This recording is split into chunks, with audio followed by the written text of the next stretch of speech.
Gene. So just to begin, I want to I'm going to talk for about 15 minutes is all, just to get us introduced to the project aspect of the Academy. And I'll give you some background information, and I'm going to set you to work on your projects. You can work in groups, you can work on your own, however you prefer to do so. Before I go further, I wanted to call everyone's attention to the organization in Blackboard. As many of you are well aware, we have the UDL Academy 2019 organization in Blackboard. And if we take a look in there, hopefully everyone has had a chance to do the pre-academy questionnaires. If you have not done so, please do those as soon as possible so that we have an idea of where you're at in terms of knowledge of UDL before we begin the academy. Next thing is, you'll notice you can find those pre-academy questionnaires under the pre-academy tasks begin here link. So when you take a look and you go into Blackboard for the first time, you'll notice that I have announcements on here. Also send email. You can send an email to any of us who are here. Also under UDL Academy content, the pre-academy tasks begin here. That was what many of you have done before coming in here. I'd ask you to please complete those 2 questionnaires that are there. And once you do so, other information will show up if it has not done so already. I think I may have made everything available to you now, even if you have not completed the questionnaires. So pre-academy tasks are one type of content. That was before you come in. In terms of other organization of other things, you'll see that under UDL Academy Content Summer, you will see that there is a schedule of what's going to be taking place. It will link you out to the schedule. There is currently a link to the captions on day 1. PowerPoint presentations are all under the PowerPoint presentations folder. Under the handouts folder will be electronic copies of the handouts that we're giving, and little by little those will be populated as quickly as we can. But you'll see if you look under there right now, I have worksheets for faculty and worksheets for staff and admin as well too. So we'll be taking a look at those in just a few minutes. Also, UDL Academy Tasks Summer. There are, here it tells a post, excuse me, whoops. Yes, that's correct, yep. So your UDL Academy Tasks Summer. A list of tasks complete before the end of the UDL Academy. It has worksheets and a Dropbox where you can put your completed worksheets when you're done. And you will see, you probably won't see it right now because it's not available, but there will be a post-academy questionnaire as well too. But as of right now, the completed worksheets, you'll be able to download them here, and eventually, before the end, we'll be asking you to upload those again when you're finished. So, question, Catherine?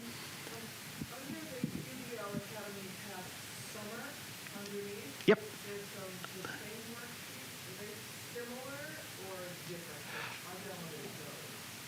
Oh, they should be similar, but I'm going to double check and make sure that those are 100% similar, because I did have to make one slight change this morning, and now that I think about it, they may not be exactly the same. So I'm going to make that invisible for just a moment, because I did have to add one slight change to it.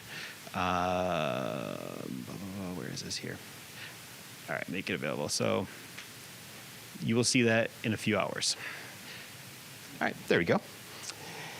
In the meantime, I want to go over a little bit of information that's going to help you as you're completing the first worksheets.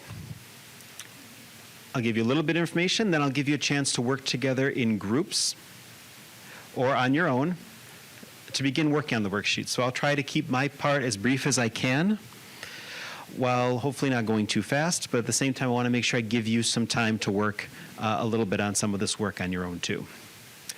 So I want to talk a little bit about identifying barriers to learning. And so by the end of this section of the workshop, you'll be able to gather and provide basic information about the current state of a course that you believe should be modified, and gather and provide basic information about the students in your course. We talked a little bit earlier about ADDIE, A-D-D-I-E, Analyze, Design, Develop, Implement, and Evaluate. We're going to start today with analyze. We're going to start to think about what it is we want to change and what we need to keep in mind as we make these changes. So when we think back to our example, we were preparing lunch for 5 kids. We had to think about a lot of different things that we could know before making the lunch, right? So some of the things that we came up with were dietary restrictions. We had to think about the age of the children. We had to think about, oh my goodness, there's so many different things I can't remember at this point.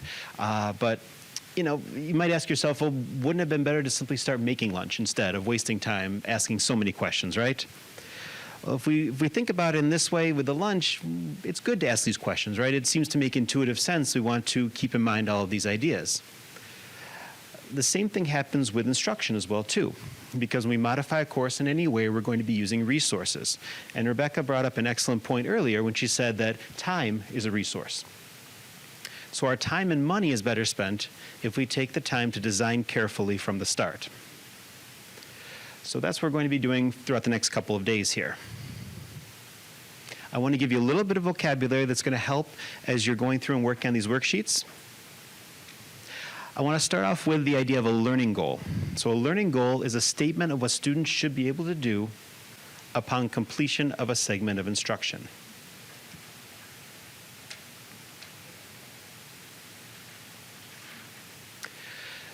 So effective goals, according to CAST and according to the UDL, excuse me, I'm sorry? Oh, good. Oh my goodness, we could go on for a little while about that one. That's an excellent question. You're talking. I'm an instructional designer. Maybe I should let everyone know that as well too. So I'm associate professor of Spanish, but also a PhD student of instructional design. In this case, I'm going to be using learning goals to refer to our general overall goals of the instruction. What do we want students to be able to what do we want students to be able to do? When I think about learning outcomes, or especially when you come to learning objectives are very specific. I would interpret it as being a very specific way of saying what students are able to do. CAST, when talking about UDL, will use the term learning goals. And the idea for them of learning goals is that you don't specify how to achieve the goal. Learning objectives oftentimes are very specific. In this case, learning goals tend to be they don't specify how you achieve the goal. Does that make sense? I'm trying to think of it as the most simplified way I can say it at this point. I think, yep, no problem. So the idea is to not specify how to achieve the goal, but provide a challenge for all learners and require learners to be independent and also self-directed as well too. So this is according to CAST, what they would like to see in a learning goal. Oh, CAST. Oh, I'm sorry. CAST is C-A-S-T, and I don't know what it stands for, but they are the group, and I apologize, I can't remember what it stands for, but they are the group that has proposed universal design for learning and the guidelines and framework. Yep. Oh, good question. Good question. Yep. So learning goals. Another important term is formative assessment. And the idea behind formative assessment is formative provides feedback. So if you want to think of it as formative, providing feedback during the learning process.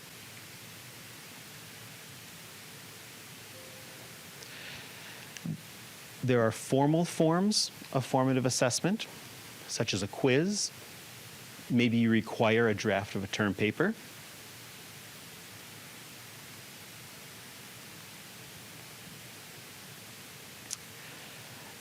There may be more informal formative assessments, such as maybe having a conversation between a student and a teacher.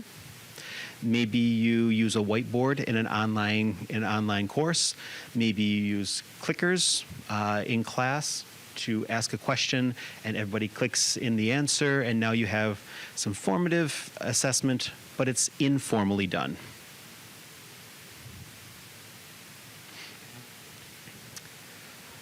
Summative assessment provides a summary. So this is designed to be done at the end of a lesson or at the end of a course.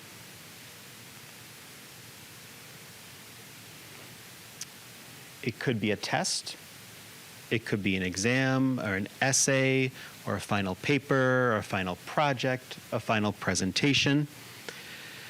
The idea is formative assessment helps to form the student through feedback such that they're prepared to take part in a summative assessment that will provide a summary of their learning, whether or not they reached the goal, objective, outcome, etc. So in this case, did they reach the learning goal?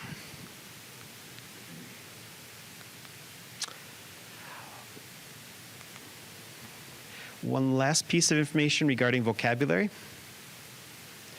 In education, we oftentimes use the terms assessment and evaluation quite a lot. Assessment tends to be used to determine whether learners have met the learning objectives. In this case, in UDL, they tend to call them learning goals. But whether or not they've met what they're supposed to meet. Did they meet the objective? Did they meet the outcome, the learning goal? Evaluation is determining the value of something. So evaluation determines value. So in other words, you will determine whether or not your program might have met a certain goal. So in very simple terms, we assess learning and we evaluate instruction, if you want to keep it simple that way. Why is all this important? As part of the homework, there's going to be there'll be some questions to guide you through thinking about the assessments that you're using for your students, and you can begin to think about whether or not you want to continue assessing in the way that we currently do, or whether we could possibly make some changes. It could be changes in our formative assessment. It could be changes in our summative assessment. It could be both.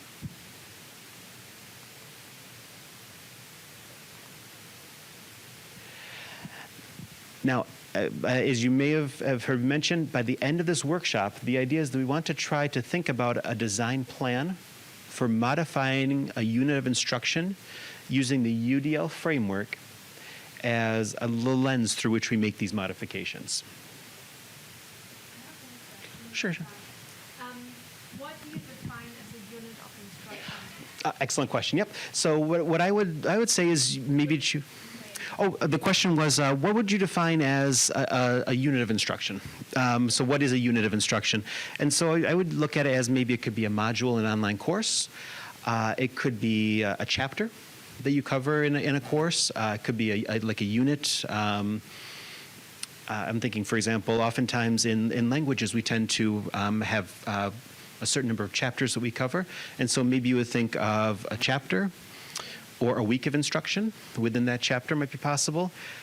Could be a grammatical concept. Might be something where you find that there's a certain grammatical concept that you want to focus on. Excellent question.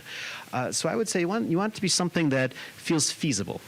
It feels like it could be something you could cover in maybe 2 to 3 weeks or so that you don't feel overwhelmed as you're working on this. So as you're going to see in the worksheets, I provide an example, and my example was Spanish 101, Chapter 4, in an online course. And so I actually went through and did all of the worksheets after I created them, so you'll have an example of me going through and thinking through this process as well, too. When it comes to choosing your project, I recommend you start with the problem. So start with the problem. When you think about a problem, for example, you might say that a problem you have is that there's something you teach that students tend to find challenging. You might find that when I think about Unit 4 in Spanish, Chapter 4 in Spanish 101 is challenging for students because this is when they start to really get into the conjugation of verbs and it becomes more challenging for them. You might find that there's a certain unit where students have trouble frequently. They ask you the same questions over and over again. You find that it's something that you are just bored to tears teaching because you've taught it so many times in the same way, and this is a problem for you because you find that you're not teaching as well as you'd like to. Start with the problem is what I would suggest. We're going to use UDL to find a solution. I put solution in quotes because solutions are, I don't know if we'll find the solution so much. We're going to come up with modifications that will hopefully make it more interesting for you to teach, more interesting for students. And I'd encourage you not to jump to solutions just yet. So we haven't really learned anything. We haven't really learned UDL exactly yet. We've learned some basics of UDL, and tomorrow is really our UDL heavy day, where by the end of tomorrow, hopefully we'll start to come up with some solutions. So some ideas to consider, as I mentioned, it could be something that students find challenging. Maybe it's no longer exciting to teach. Maybe it's an aspect of service that's provided to students that it's no longer efficient, it's no longer effective. Something is just not working right for it, whatever that service is that you're giving to students. Maybe there's a misunderstanding. Maybe you find that students are learning a certain topic, but they all seem to be learning it incorrectly. I'd encourage you to just think about different barriers or obstacles there are to student learning on your campus or in your classroom.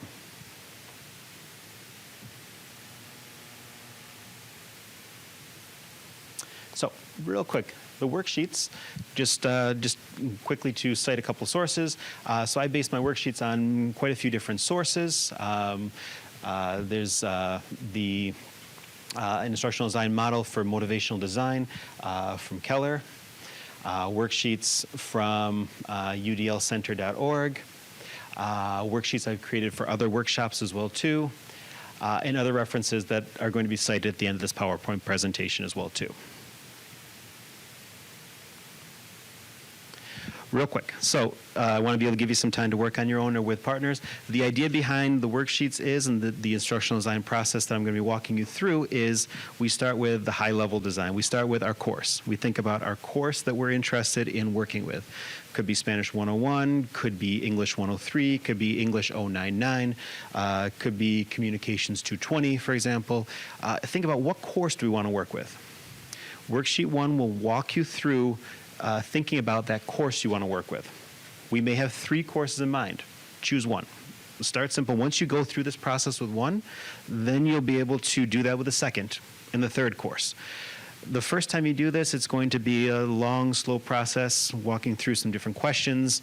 Then it'll become much more of an intuitive process for you. So with that first one, think about the course or the event on campus or the service on campus that you wish to modify as it's currently offered. And think about how does it exist right now. It's going to ask you things that you probably copy and paste from a syllabus. What are the learning outcomes? What are this and that? So getting you to think about how the course exists currently. Is it taught face-to-face? How do you assess students right now currently? That type of thing.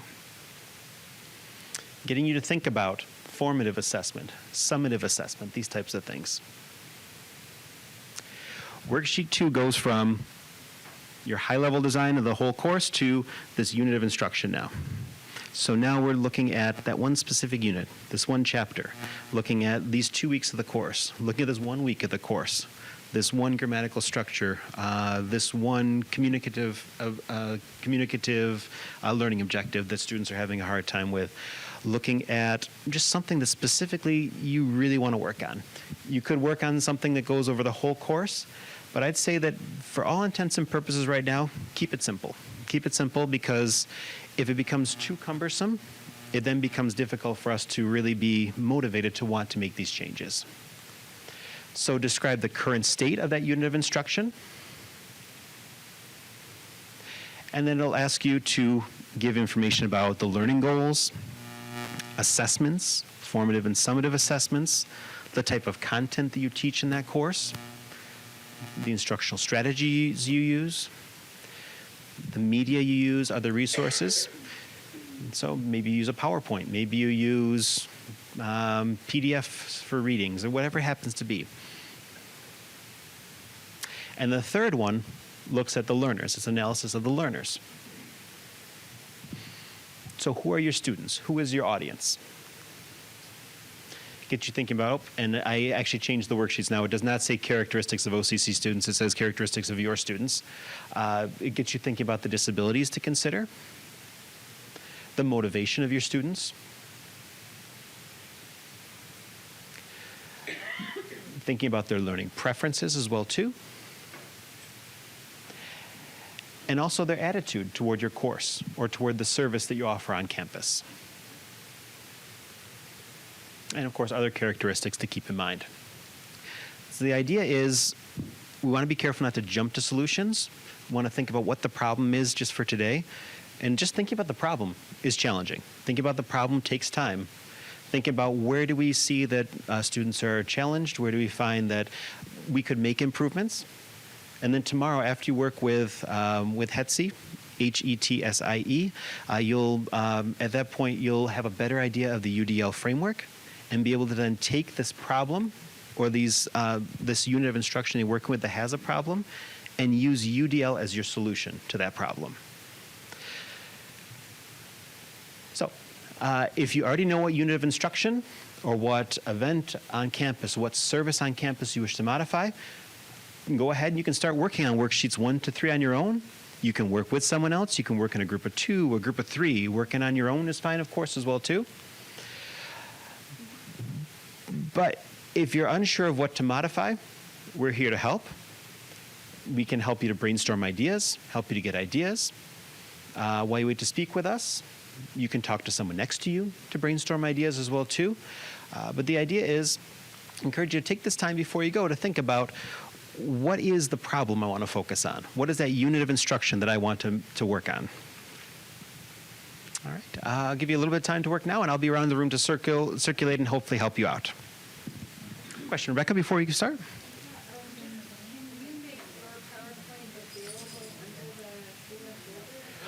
Oh, it's not there? Okay.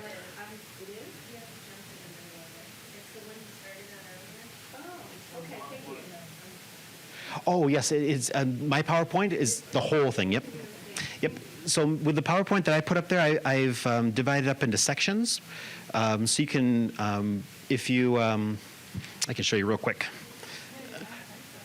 So when you're navigating my PowerPoint, if you were to right-click on any of these, and any of the titles of the sections and say collapse all, you can then go through and you can navigate directly to, like for example, UDL Project 1 will take you directly there. So you can jump through the different sections. I just put my whole PowerPoint all into one, so it's all one place for you. Just put it up there. Just put it up there. Yep, it was. I just uploaded it just a couple hours ago at most, probably. Yep. Any question, Michael? So, what is the homework for tonight? Worksheets 1 to 3. Oh, let me put that up there as well. That's my next slide. My last slide for the day is day 1 homework. Here we go. So day 1 is to start thinking about identifying barriers in a context where you work with students and prepare to share that with other people. We'll take a little bit of time to share our ideas tomorrow. I'd ask you to please complete worksheets 1 to 3. Or you can create some sort of alternate representation of the information. You'll see that for one of them, I created a table, and I found that was easier for me to express the relationships between the learning goals, between the learning outcomes, the summative assessments, the formative assessments. I'll ask you to read all worksheets in preparation for us, the workshop, just to kind of get an idea of where we're going with this. And then ask you to bring some sort of device with you, like a laptop, tablet, smartphone. If you have time, that's fine. But at this point, I wouldn't worry about it. I wouldn't worry. If you haven't gotten to it, don't worry about it. Okay, because HETSI will talk to us tomorrow about, she's going to take an all day, she'll be talking to us about universal design for learning. So a lot of what's covered in Chapter 1, she's going to be helping us to walk through that as well, too. So if you've read Chapter 1, you're ready to go for the first half hour of HETSI's presentation. Well, I'll be around the room to help you out if you have any questions, and I'm happy to answer any questions or assist in any way I can.